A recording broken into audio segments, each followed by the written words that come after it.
Vamos lá. Eu tenho estudado o assunto do fim dos tempos desde 2019, início da pandemia. Eu não sabia nada de nada, não fazia ideia que Jesus ia voltar, não fazia ideia que existia essa dinâmica de dor e sofrimento antes da volta de Jesus. Não tinha ideia sobre Israel, não tinha ideia de nada. Estava numa comunidade onde o evangelho era incompleto. Então, aceitava tudo, porque tudo que eles falavam para mim era verdade. Eu não sabia, eu estava vendo uma bolha, né? E quando veio a pandemia, meio que essa bolha estourou. E no dia que eu soube, 2019, 2020, que existia um personagem na Bíblia que se chama João Batista, e ele se autodefine como o amigo do noivo, e a função dele era preparar o caminho para Jesus voltar, essa palavra fez sentido para a minha vida. Meio que eu encontrei um sentido para fazer algo na igreja. Como que eu vou servir a minha comunidade? Preparar o caminho para Jesus. Descobri que essa preparação é por causa de um dia glorioso, onde Jesus vai rasgar o céu e de fato ele vai retornar para a terra. De que viver igreja não é uma simples rotina na nossa semana, mas a gente vive igreja por algo maior que vai acontecer. A gente vive por causa de um dia. Então, esse tipo de assunto me deu sentido. Então, em 2020, quando a pandemia atingiu seu ápice, ninguém estava preparado. Nem o governo, nem as pessoas, muitas pessoas morreram. Eu, quando fui para o Nordeste fazer uma missão em 2022, eu ainda tinha que usar máscara, ou seja, durou 2 anos praticamente essa pandemia.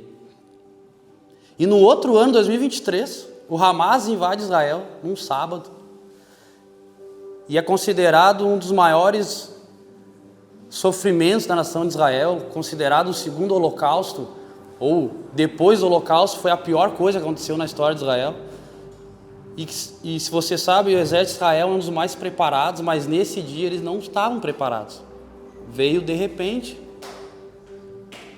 Quando Jesus vai falar sobre o fim dos tempos, ele vai falar que o dia, ou o tempo, o período que antecede o retorno dele vai ser comparado ao dilúvio da Arca de Noé, onde as pessoas davam-se em casamentos, não percebiam, queriam viver a sua vida, e veio o dilúvio numa hora onde eles não estavam preparados, não esperavam, e o dilúvio levou a todos.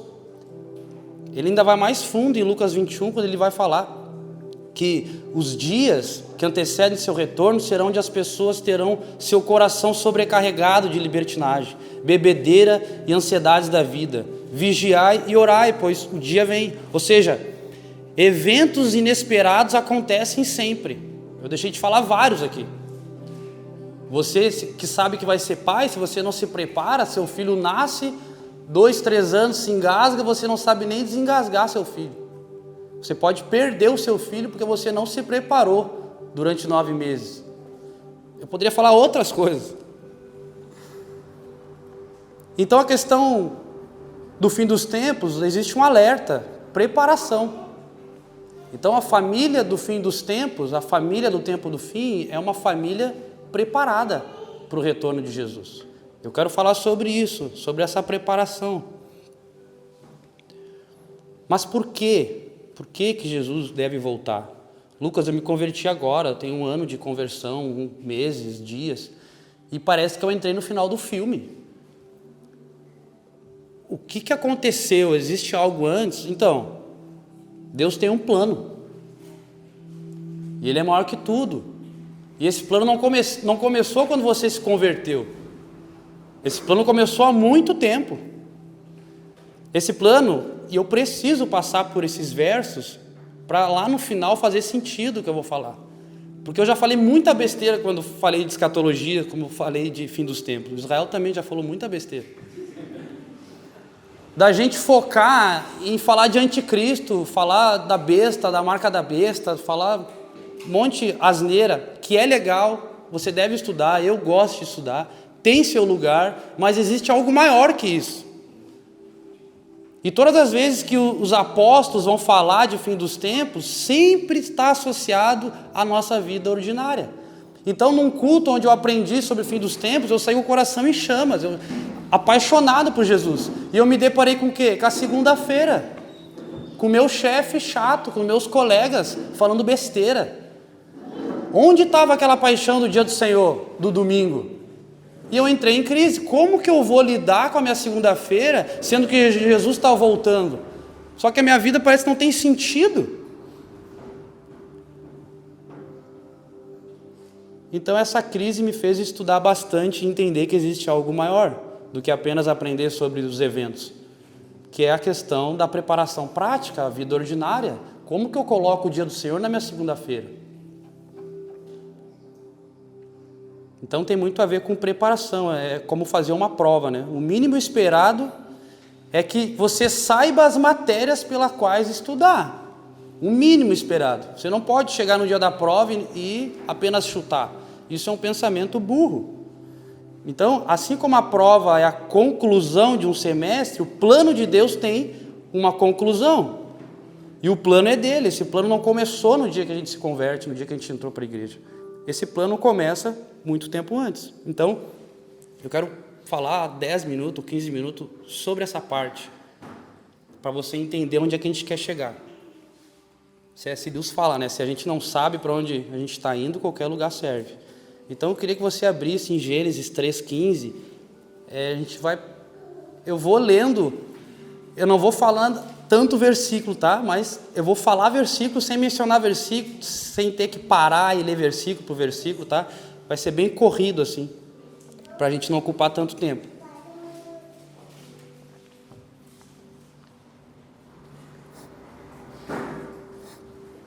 Gênesis 3,15 vai falar o seguinte: e porém inimizade entre ti e a mulher, e entre a sua semente e a sua semente. Essa esmagará sua cabeça, e tu lhe ferirás o calcanhar. Ou seja, esse verso de Gênesis 3,15, ele é a forma resumida do plano de Deus. A partir de Gênesis 3,15, desse pequeno verso que a gente leu, ele influencia toda a narrativa bíblica. Então, é um dos melhores exemplos para falar sobre o plano de Deus de uma forma resumida. Porque eu poderia falar de Gênesis 12, do chamado de Abraão, eu ia entrar na questão de Israel, mas acho que hoje não é esse dia. O assunto de Israel é um assunto que eu tenho tanto zelo que eu precisaria de mais tempo. Então, hoje não é esse dia. Eu escolhi Gênesis 3,15 porque ele resume perfeitamente o plano de Deus, o que o Senhor quer fazer. Foi a primeira vez que o Senhor pregou o Evangelho na Bíblia. Não foi em Mateus, foi a primeira vez que ele prega o Evangelho, Gênesis 3,15. E ele prega para a serpente. Isso que a gente acabou de ler, ele está falando para a serpente. Tá Adão e Eva, e ele está olhando para a serpente. Ó, já que você fez isso com os dois, eu vou trazer uma semente ao mundo e ela vai esmagar a tua cabeça e tu vai ferir o calcanhar dela.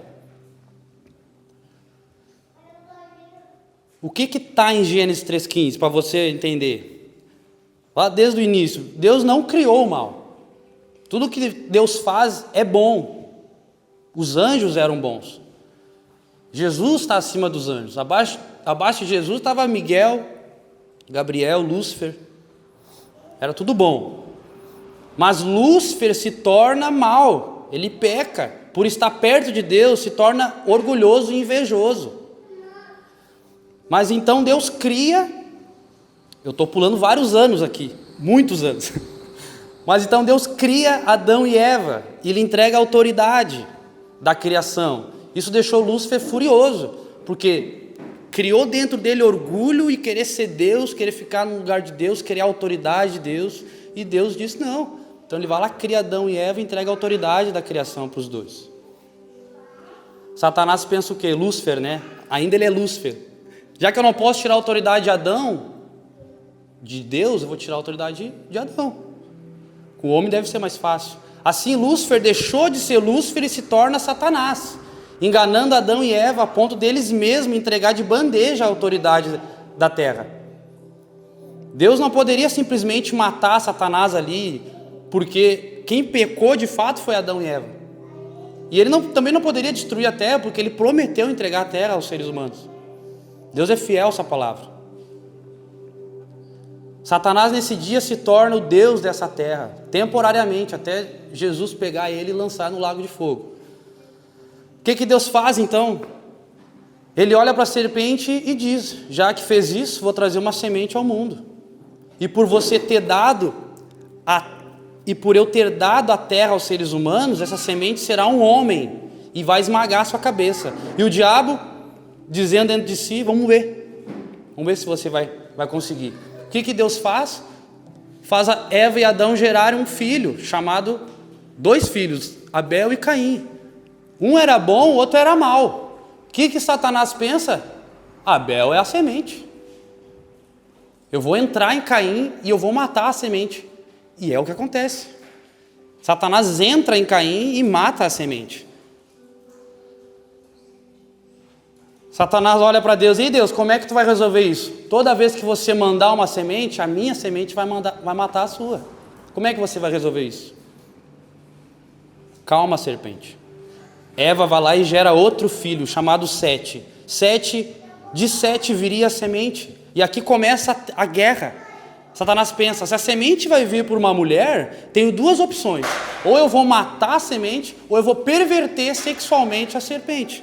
O que acontece? Bem no início de Gênesis, os filhos de Deus se rebelam e vão ter relações com as mulheres. Porque Satanás pensa: eu vou perverter a semente desde o ventre, para que eu vou estragar o DNA da semente, pervertendo os filhos de Deus, os rebelados, os anjos caídos, com as mulheres. Então essa semente, ela não vai nascer santa, não vai nascer pura. E é o que eles conseguem fazer, para tentar acabar com os planos de Deus. Ele atrai as pessoas ao pecado, ou ele mata. E a batalha de Satanás continua. Depois do dilúvio, Deus chama Abraão e vê nele um homem justo. Diz que a semente viria dele, Gênesis 18. Ele promete a Abraão que ele teria um filho e se tornaria pai de multidões, e que a sua descendência seria uma bênção, ou seja, Jesus viria de Abraão. O que Abraão faz? Pecador como nós, entrega a sua esposa para o rei Abimeleque. Deus teve que intervir para salvar a semente que já estava no ventre de Sara. Ele acorda o rei e fala: essa mulher não é sua. Faz Mateus 18 com Abraão. Pô, Abraão, está errado. E segue o baile. Deus precisava guardar Sara, porque todas as gerações dependiam daquela semente que estava já em Sara. A semente, os anos foram passando, a semente deveria vir por Simeão ou por Levi, mas eles praticaram assassinato. Depois você lê Gênesis 34. Então chegou em Judá, esse pecou, mas esse se arrependeu, se tornou justo, e a semente continuou por meio de Judá. Nesse momento, Satanás coloca todo o foco em Judá e em a sua descendência. Judá teve muitos filhos, inclusive Davi. De Judá veio Davi. Mas Deus faz uma aliança com Davi. Vocês devem conhecer essa história. Davi tem o desejo de construir uma casa para Deus. E ele descobre o desejo do coração de Deus de habitar na terra, como ele habitava no Éden, antes da serpente perverter Adão e Eva. Esse é o desejo de Deus, habitar na terra. Davi entendeu isso. E Davi quis fazer isso. E Deus falou: já que tu quer fazer isso, eu vou te dar uma família, uma dinastia. De você vai vir a semente. 2 Samuel 7. Para você ler lá, tá? Satanás então procura a semente nos descendentes de Davi e nas suas gerações seguintes. No tempo de Jesus havia muitos descendentes de Davi. Mas Satanás não é onisciente. Onisciente é Deus. Satanás não sabe das coisas. Ele sabe se alguém fala.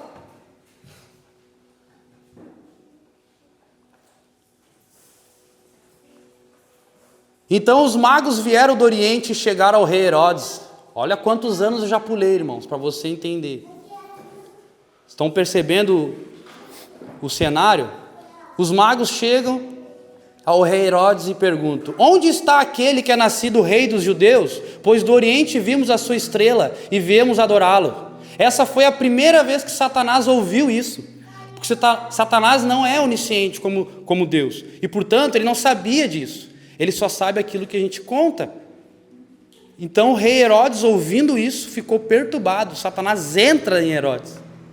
Ele chama os fariseus e pergunta: onde a Escritura diz que deveria nascer o rei dos judeus? E os fariseus, os escribas, rei Herodes, lendo a Escritura: em Judá, em Belém.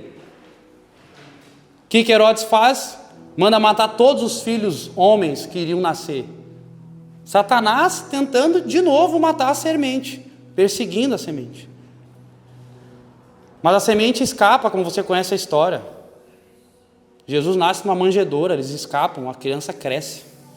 30 anos depois aparece um homem, João Batista, o amigo do noivo, dizendo: ele está aqui, o Messias está no meio de vocês. E Satanás fica perturbado: aonde? Quem é? Satanás não sabe quem é. Mas quando Jesus é batizado, o Espírito Santo desce sobre Jesus. João Batista fala: eis o Cordeiro de Deus, ou melhor, eis a semente. É a primeira vez que Satanás descobre quem de fato é a semente que iria pisar na cabeça dele. E ele vai tentar Jesus como conseguiu com Abraão, com Davi, com todos os homens na história. Mas Jesus diz não, Jesus vence com a palavra. Isso tudo aconteceu por causa de Gênesis 3,15, irmãos. Essa é a forma resumida. Então Deus tem um plano de habitar com o homem de novo. E o caminho que ele escolheu fazer isso é por meio da semente, é por meio de Jesus. Jesus é o caminho. Mateus 1, Jesus é chamado de qual nome? Emanuel. Emanuel é Deus conosco. Qual que é o fim de todas as coisas? Qual que é a conclusão do plano? Deus morando conosco. Apocalipse 21 diz que a nova Jerusalém vai descer e Deus, o próprio Deus, vai descer para morar com o seu povo, como era no jardim.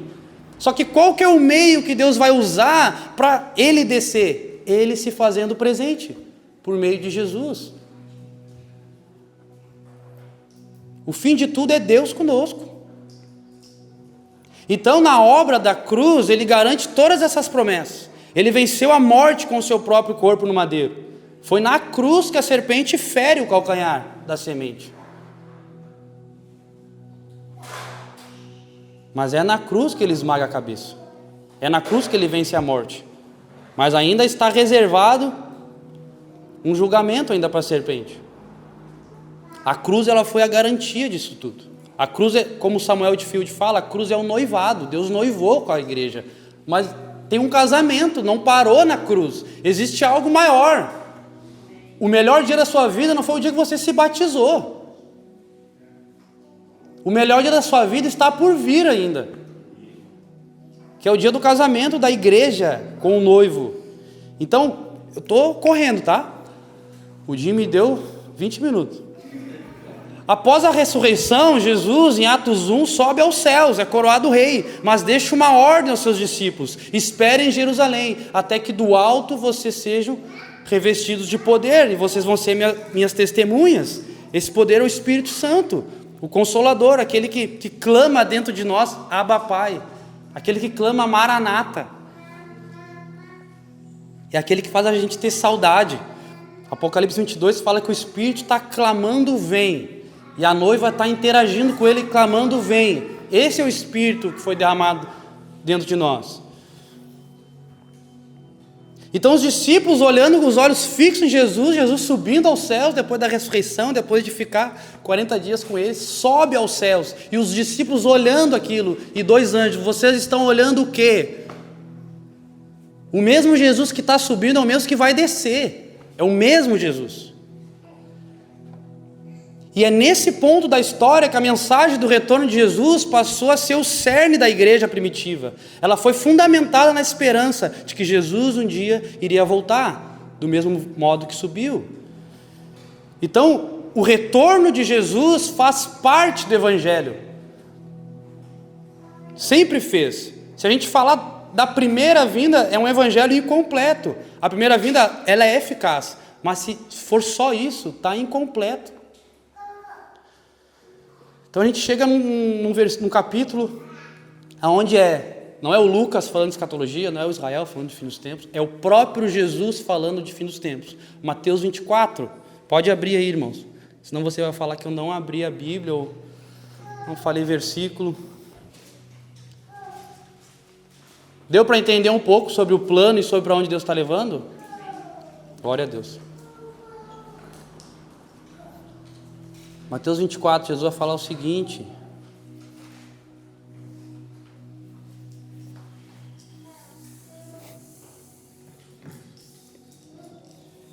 disse Jesus, antes de Jesus dizer alguma coisa, os discípulos perguntaram: Senhor, qual é o sinal da sua vinda? Que é o que a gente quer saber. Eu quero saber. Como se preparar? Qual que é o sinal da sua vinda e do fim dos tempos? E Jesus diz: cuidem para que ninguém engane vocês. Porque muitos virão em meu nome dizendo: eu sou o Cristo, e enganarão a muitos. Ouvirão falar de guerras e rumores de guerras, mas não tenham medo. É necessário que tais coisas aconteçam, mas ainda não é o fim. Porque se levantará nação contra nação, reino contra reino, e haverá fome e pandemia, e terremotos em vários lugares. Mas todas essas coisas são o princípio das dores. Então, vou entregar vocês para serem atormentados. Quem já teve caixinha de promessa? Antes de sair para ir para o trabalho, tu pega uma promessa na caixinha e lê. Promessa de Jesus, os mais velhos faziam isso. Esse tipo de coisa são promessas de Jesus que não estavam nessas caixinhas.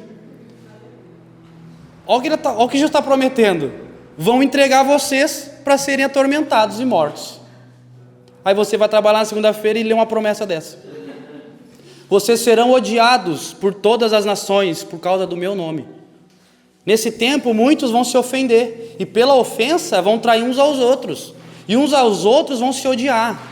E surgirão falsos profetas, e vão enganar muitos, e por multiplicar a iniquidade, o amor de muitos vai esfriar. Mas aquele que perseverar até o fim será salvo. Então isso é uma das dinâmicas do fim dos tempos, que vai acontecer num período chamado... Você pode anotar, irmãos.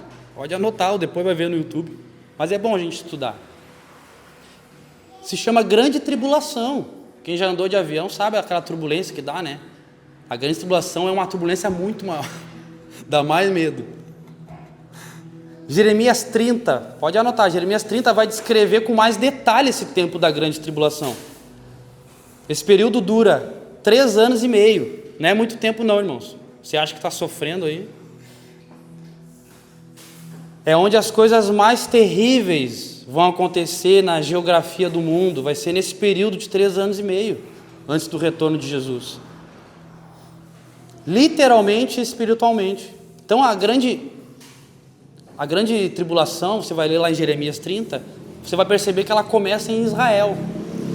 E de Israel ela é espalhada pelo mundo. É aonde aquele versículo onde fala: vocês vão ser odiados por causa do meu nome. Ela está falando para os gentios, para nós, para a igreja. Por quê? Porque no fim dos tempos a gente vai, se a gente ama Jesus, a gente ama o que Jesus ama. E ele ama o povo de Israel, ele ama os judeus.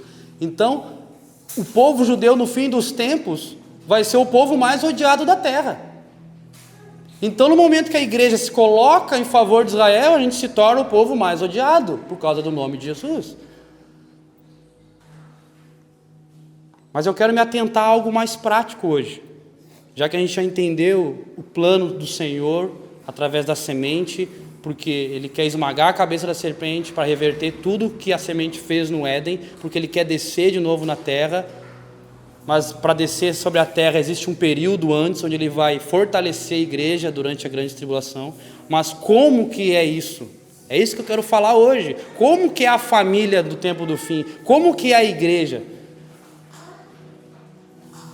Eu vou ler um versículo que esses dias me perturbou, que é 2 Timóteo 3. Me perturbou porque eu nunca tinha me atentado a isso. Eu peguei uma gripe terça-feira, eu estou em casa desde terça-feira, eu vou trabalhar só segunda. Então eu estudei muito essa palavra, irmãos. E esse versículo me chamou muita atenção, eu queria que você lesse comigo, senão você vai achar que é mentira. Mas isso é uma realidade dos últimos dias. 2 Timóteo 3.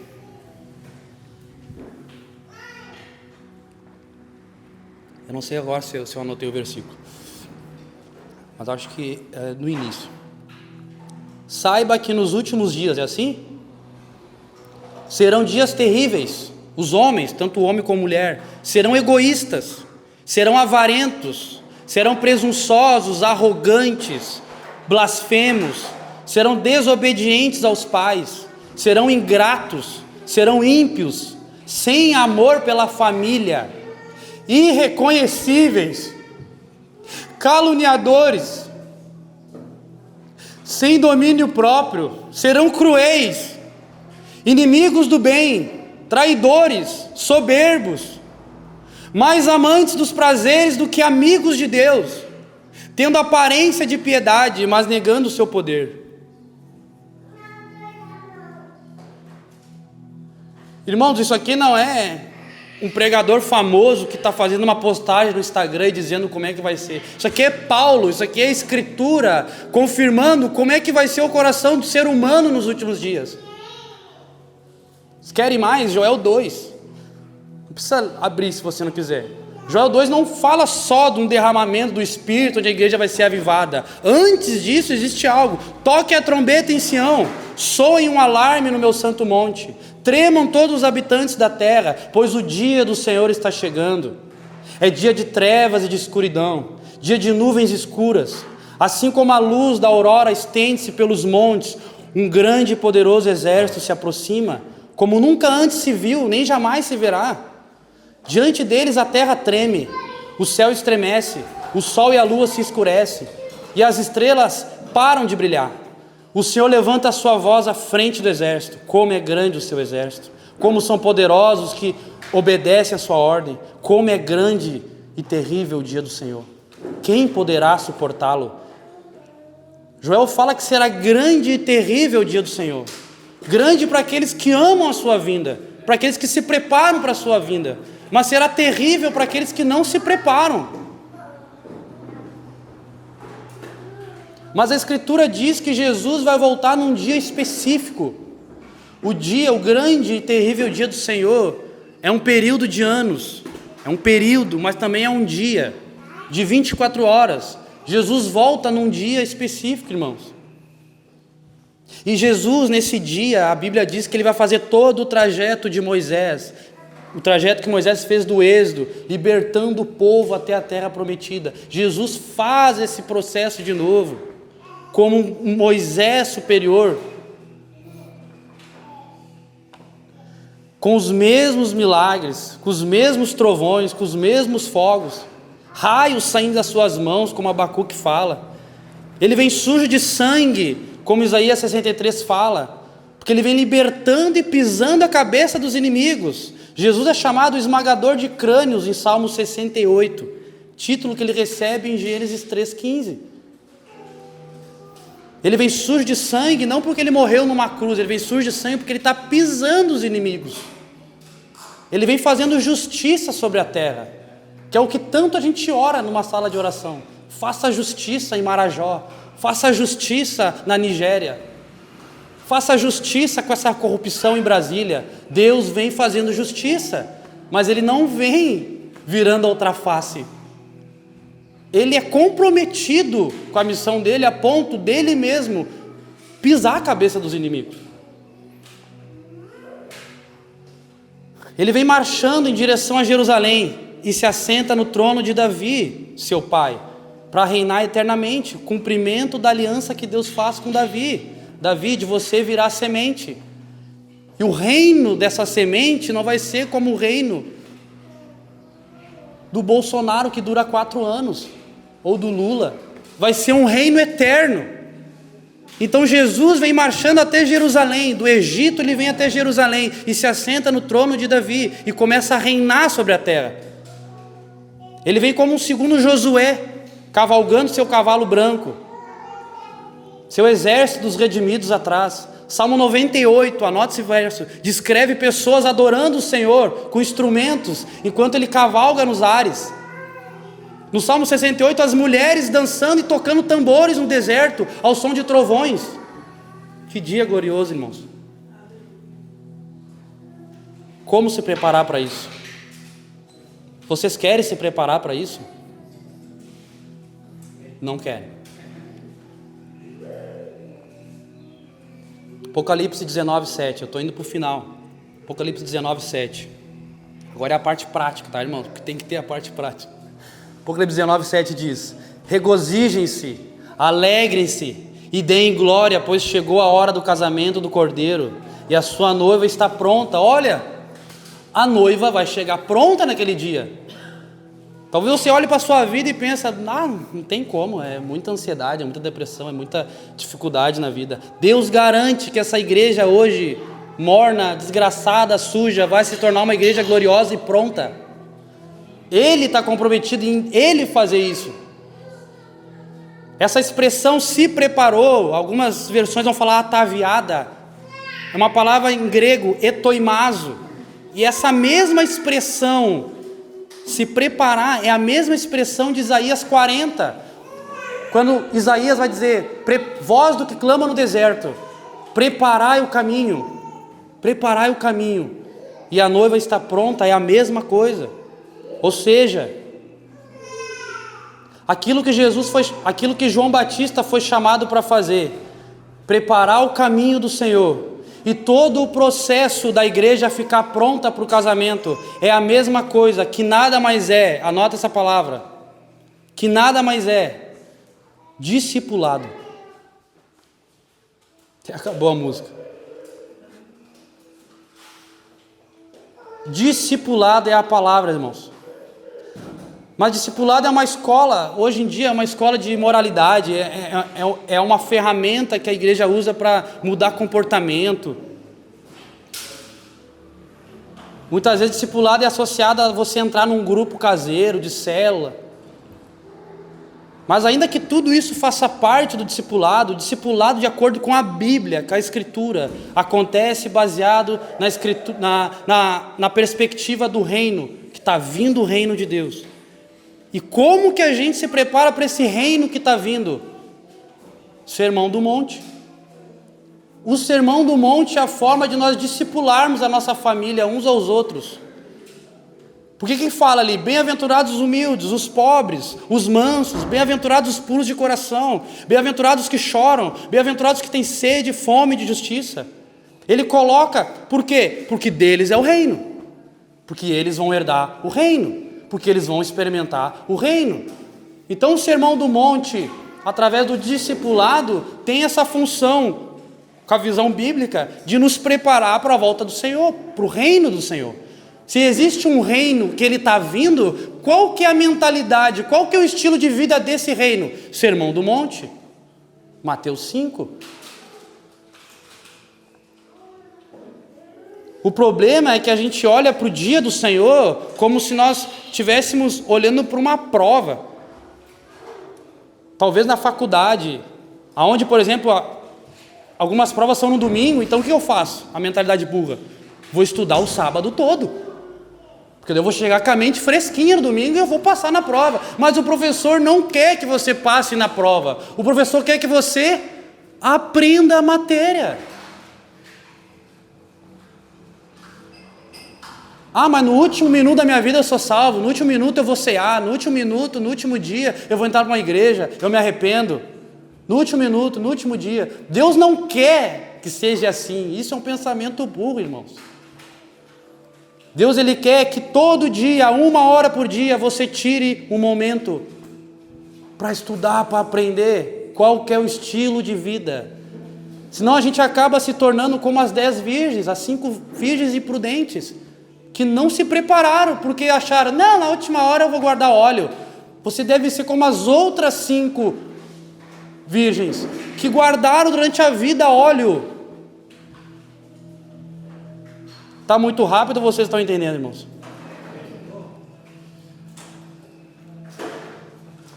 E como que esse guarda-óleo, ele define isso ainda em Apocalipse 19, que ele fala, foi-lhe dado para vestir um vestido de linho fino, brilhante e puro, e o linho fino são os atos de justiça dos santos. Então ele fala que a noiva se preparou, está pronta para o casamento, agora foi dado um vestido para ela, porque toda noiva precisa de um vestido para casar.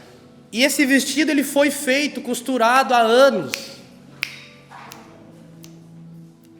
Talvez você vai estar cheio de retalho aí, mas ele foi costurado há anos. Isso são os atos de justiça. Os atos justos dos santos, essa palavra justo vem de justiça. Uma palavra muito séria, que fala basicamente da santidade, retidão. Não tem a ver só com justiça social, mas é uma experiência onde, em primeiro lugar, eu sou justificado por Jesus, pelo sangue de Jesus. E isso me santifica, me traz redenção. E agora, os meus relacionamentos são justificados. Família, governo, patrão. Os meus relacionamentos estão à luz dessa justificação de Jesus. Então eu começo a ter atos de justiça. Mas tudo isso é preparação. Preparação é discipulado. São a mesma coisa. Discipulado ou preparação de forma mais prática é preparar pessoas para que elas correspondam ao Espírito Santo à luz do dia do Senhor. Discipulado ou preparação de forma bem mais prática é preparar pessoas para que elas correspondam ao Espírito Santo à luz do dia do Senhor. A família do fim ou a igreja do fim, ela se prepara da seguinte forma, com essa frase na mente: eu preciso discipular e ensinar a minha família, meus amigos, a corresponder ao Espírito Santo, à luz do dia do Senhor. Em primeiro lugar, 3 tópicos, e eu vou encerrar, Dinho, Primeiro lugar, relacionamento pessoal com Deus, relacionamento pessoal com Jesus, muito mais do que seguir regras, muito mais do que querer fazer muitas coisas, um relacionamento com Jesus. Esse foi o lance de Enoque, esse foi o lance de Abraão, de Davi, tiveram relacionamentos com Deus. Nós precisamos ensinar a nossa família, os nossos amigos, a nossa igreja, a ter amizade com Deus. Isso tem a ver com discipulado, irmãos. Segundo lugar, falei que ia ser rápido. Preparar pessoas para que elas correspondam ao Espírito Santo, que significa responder ao Espírito Santo. Como as 7 cartas da igreja de Apocalipse. O que ele fala? Quem tem ouvidos, ouça o que o Espírito diz às igrejas. Então, responda. O Espírito Santo ele vai responder na hora que a gente fizer uma pergunta. A hora que a gente fizer uma pergunta para o Espírito Santo, ele vai responder. O problema, agora você vai entender Gênesis 3,15. O problema é que a gente quer perguntar ao Espírito Santo qual é o plano de Deus para a minha vida. Então a gente está numa igreja e a gente fica perguntando: Deus, o que você tem para a minha vida? E Deus não tem nenhum plano específico para a tua vida. Não tem nenhum versículo específico para o Dinho na Bíblia. Não tem nenhum versículo específico para mim, Lucas, ali. Nenhum verso. Deus não tem nenhuma palavra na Bíblia para mim. Claro que tem palavras que vão nos encorajar, nos consolar. Mas se você prestar atenção, a Bíblia fala de humanidade, de Israel, de igreja. Não tem nenhum versículo para o canhoto. Por quê? Porque a gente não é o centro da Bíblia. A Bíblia não foi escrita para nós. Ela é para nós no sentido que nos beneficia, mas não é para nós como se a gente fosse o objeto último dela. Então Deus tem um plano gigante, que começou em Gênesis 3,15, maravilhoso. E nós não somos o centro desse plano. E na medida que a gente entender isso, que Deus, o seu plano, o seu reino são o centro, nós vamos começar a fazer perguntas que interessam a Deus. Paulo, em Romanos 9, vai falar o seguinte, Romanos 9, porque Romanos 8 é aquele verso maravilhoso: ninguém nos separará do amor de Cristo, nem a morte, nem principados. Aí chega no capítulo 9, ele vai falar o quê? Digo a verdade em Cristo, não minto. A minha consciência no Espírito confirma, eu tenho grande tristeza e constante angústia no meu coração. Pois eu mesmo desejaria ser amaldiçoado, separado de Cristo, por amor dos meus irmãos, os do meu povo. Está falando de Israel. Paulo está dizendo: me leva para o inferno, eu quero perder minha salvação, mas não deixa de salvar esse povo. Moisés, Êxodo 32, vai falar também: ah, Senhor, esse povo cometeu grande pecado, bezerro de ouro e tal, mas agora perdoa eles, ou então risca o meu nome do livro da vida. Eles tiveram a mesma atitude. Eu quero ser amaldiçoado, ir para o inferno, mas não deixa de salvar eles. A questão é que só um homem foi amaldiçoado, que respondeu essa oração, que foi Jesus. Jesus respondeu essa oração. E Jesus fala: carregue a sua cruz, me imitem. Quer ser meu discípulo? Carregue a sua cruz.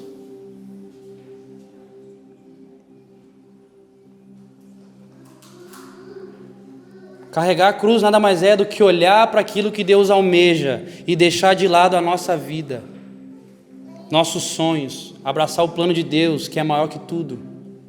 E o meu mundinho passa a ter um sentido. Porque agora o Evangelho, o plano de Deus, é Ele que norteia o meu mundinho. Agora eu não vivo para saber qual é o plano de Deus. Agora eu sei o plano de Deus, eu me envolvo com o plano de Deus. Então a segunda-feira tem sentido. Criar meus filhos tem sentido.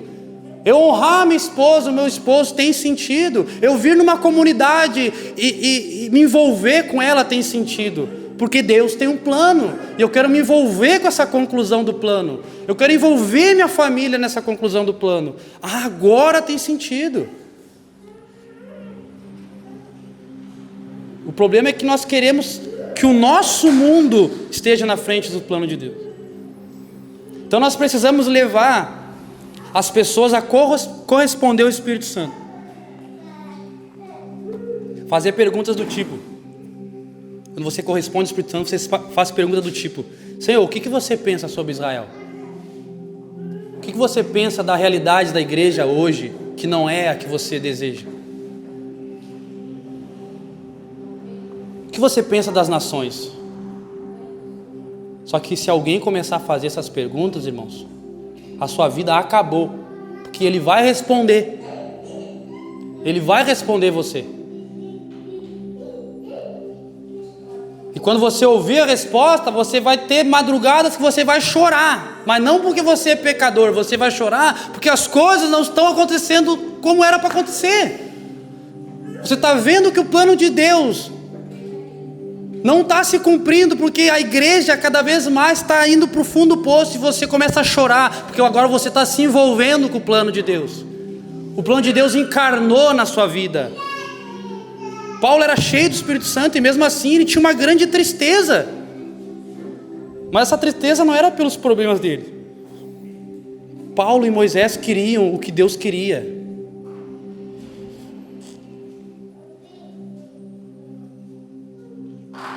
A ponto deles falar: Deus, a minha salvação não importa mais. O que importa é se o seu plano vai dar certo. O que importa é se você vai ter uma noiva gloriosa. Isso é corresponder ao Espírito Santo. Quando os meus desejos, os meus sonhos, os meus planos não importam à luz do dia do Senhor, à luz do plano de Deus. Senhor, nem precisa me salvar, mas o que importa de fato é se você vai ter uma noiva gloriosa. Essa era a mentalidade de Paulo, de Moisés. Terceiro lugar e último, trabalhar o coração da igreja, o clamor Maranata. A grande maioria, quando pensa na volta, fica um pouco com medo. Por quê? Porque quer casar, quer terminar a faculdade, como se Jesus fosse uma interrupção dos seus planos que você acha que é bom nessa vida. Deus, eu quero casar, não precisa voltar agora. Meu Deus, Deus vai voltar, eu não construí minha casa. O maior desafio do Dinho, do Canhoto, dos pastores, é trabalhar esse clamor no coração de vocês. Deve ser trabalhado isso, para não chegar lá naquele verso de Timóteo, onde diz que os últimos dias os homens serão amantes dos prazeres, avarentos, irreconciliáveis. Ao trabalhar isso, a ponto da volta de Jesus ser um anseio e uma dor do nosso coração. Porque o anticristo vai surgir, irmãos. Ele será uma pessoa física, e seu governo vai se opor a Deus, um governo anti-Deus. E isso já existe em mentalidades, em comportamento. E o fato é que, se eu não amar Jesus o suficiente, não amar a sua volta, que noiva é essa que sabe que vai casar e não se importa com o dia do casamento? Se nós não amarmos isso, a gente não consegue se preparar. Pode ficar de pé, irmãos. Então, qual que é o tipo de discipulado que a gente precisa? Desenvolver relacionamento com Deus, corresponder à agenda do Espírito Santo e paixão por Jesus. Espero que essa palavra tenha feito sentido, tenha aquecido o coração de vocês.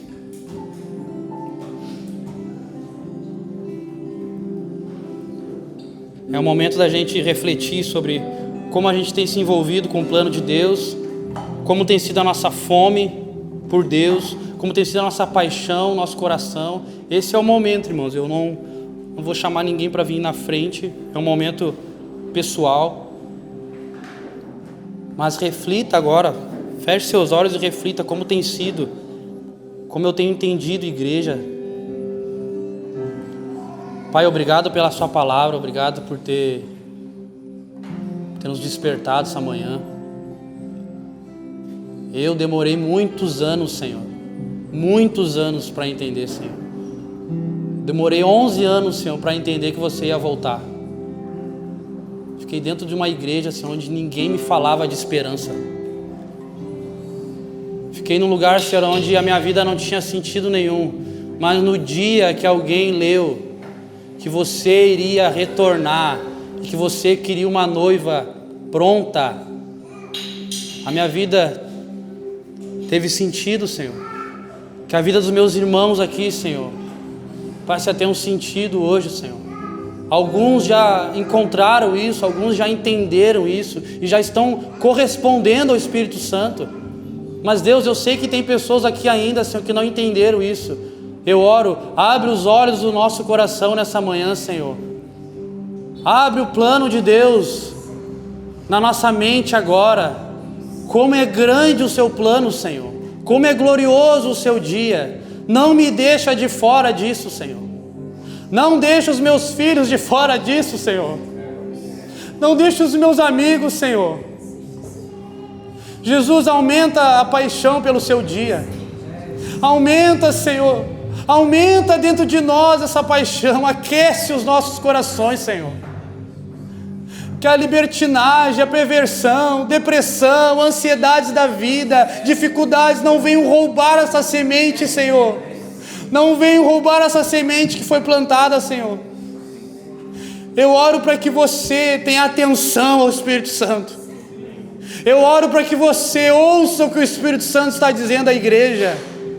Eu oro para que você tenha os seus ouvidos abertos a partir de hoje. Senhor, eu quero me envolver com a sua igreja. Senhor, não é só João Batista que é o amigo do noivo. Eu quero ser o amigo do noivo. Eu quero ser amiga do noivo. Eu não quero ser o inimigo do noivo que só atrapalha. Deus, eu quero corresponder. Eu quero servir mais. Senhor, é tempo de mais comunhão. Deus, é tempo de congregar mais, Senhor. É tempo de se envolver mais com a igreja. Senhor, é tempo de ofertar mais, Senhor. É tempo, Senhor, de quebrar ídolos do nosso coração, Senhor. É tempo de se reunir na mesa mais, Senhor. É tempo, Senhor, de menos televisão, Senhor. É tempo de mais conversa com os filhos, com o marido, com a esposa. Senhor, você está vindo. Você está mais perto do que no tempo dos apóstolos. Eu já consigo ver uma nuvem, ela é do tamanho da mão de um homem, mas ela está vindo, ela está crescendo. E nessa nuvem existe o Filho do Homem que está vindo. Ah, Jesus, que possamos ser uma igreja que aguarda e apressa o seu dia. Que apressa o seu dia, Senhor. Sabemos que não tem como adiantar, Senhor, o seu dia, mas é nós que devemos nos apressar, Senhor. Obrigado, Espírito Santo de Deus.